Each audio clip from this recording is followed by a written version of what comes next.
Зейнеп Қойшыбаева атындағы аудандық мәдениет үйінде іскер әйелдердің форумы өтті. Аталмыш іс-шараға ауданымыздың кәсіпкерлері мен лауазымды тұлғалар қатысты. Форумның негізгі мақсаты әйел кәсіпкерлердің экономикалық белсенділігін ынталандыру, әйелдердің жеке кәсіпкерлікке араласуын, олардың экономикалық бастамаларын қолдау және экономикалық мүмкіндіктерін арттыру. Айта кету керек, бұл форумда аудандық іскер әйелдер кеңесінің төрайымы Ғалия Абылханқызы Абиталипова аудан әкімдігінің қолдауымен ұйымдастырған. Бүгінгі таңда ауданымызда өтіп жатқан нәзік жанды қайсар рухты атты Алакөл аудандық іскер әйелдер форумы өтіп жатыр.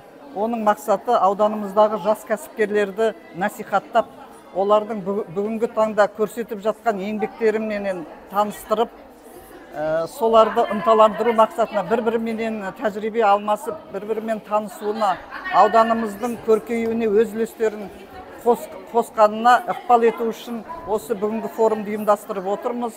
Алдағы уақытта өз тарапымыздан жас кәсіпкерлерге қолдау көрсетіп, бағдар берсек деген ниетіміз бар.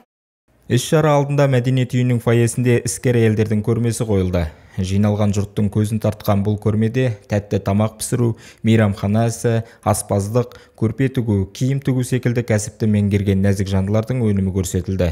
Оның ішінде өз ауданымыздан шығатын шұжық өнімдері де бар. Табиғи таза жылқының етінен ысталған шұжықтар жиналған жұрттың көңілінен шықты. Оған қоса қазақи қазы, жая секілді тағам түрлерінен тіске басарда жасалған. Енді бүгінгі форумға біз тәжірибе алмасайық деп, және бізді де көптеген адамдар білмейді, өзімізді көрсетейік деп, осындай біздің Алакөл ауданында таза, 100% таза, балаларыңызға қорықпай беретін таза өнім барын көрсетуге келіп отырмыз. Балаларға арнайы ешқандай қоспасыз сервелат шұжығы бар, бутерброд жасайтын шұжықтар бар, және мужская колбаса дейміз, енді ішінде қойдың құйрық майы араласқан майлы шұжығымыз бар. Және сонымен қатар қойдың майын ыстаймыз, бәрі ысталған түрде.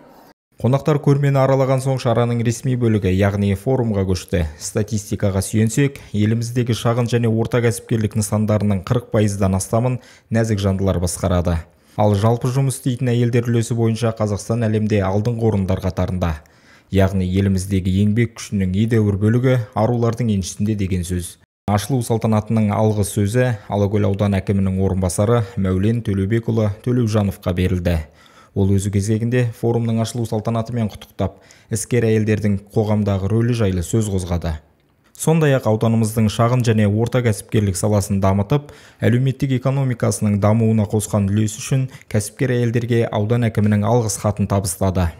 Сонымен қатар, Жетісу облысының іскер әйелдер кеңесінің төрайымы, облыстық мәслихат депутаты Салықова Рима Ажжарқызы, Жетісу облысының кәсіпкерлер палатасының директоры Оңалбаев Дәурен Барлықбекұлы, Жетісу облысының кәсіпкерлер палатасының өңірлік кеңесінің төрайымының орынбасары Оңғарбаева Светлана Серікбайқызы және басқа да қонақтар сөз сөйлеп баяндама оқыды. Форумның соңы аудандық мәдениет үйінің қызметкерлері дайындаған концерттік бағдарламаға ұласты.